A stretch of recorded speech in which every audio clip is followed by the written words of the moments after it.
All right, can you tell me your name, please? My name is Norma. And Norma, what city are you from? I'm from Rochester Hills, Michigan. All right, Miss Norma. So tell me, what kind of problems were you having before you actually came in to see us for the stem cell therapy?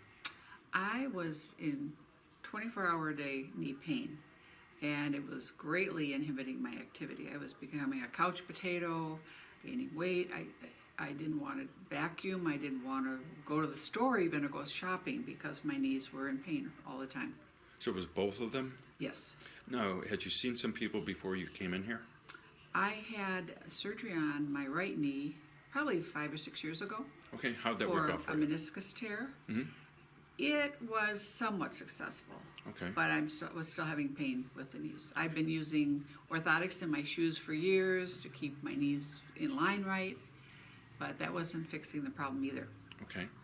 And how was this affecting you, let's say, on like a daily basis, things you would like to do, stuff like that? What were you noticing before you came in here? Well, I was noticing I would avoid things. Like I would avoid going upstairs until I had 4 or 5 things to get. I would avoid getting in lines at the post office. I just couldn't stand there and wait. Okay. Now I can. Any activities you'd like to go through or anything that you would normally do that now you're having to either stop doing it or you'd have to like decrease it or limit it? Well, I'm walking my dog much farther now, and we walk much quicker, more briskly. And I'm thinking about taking up golf again this spring. Well, when's the last time you were golfing now? 3 to 4 years ago. Because of the knee issue? Because or? of the knee issue, yes. Okay.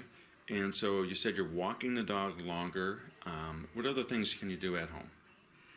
Well, I'm still not real big on cleaning, but I prepared meals with much more intensity because I could stand, I could move around my kitchen. Gardening, I had to have a helper with gardening with the digging. I can do that myself now. How are you doing with stairs now? What was that like before? What's it like now? I was dragging myself up with my arms, but now I just walk up, even carrying laundry, lots of stuff. It's 100% improved. Excellent. Well, thank you very much. I appreciate that.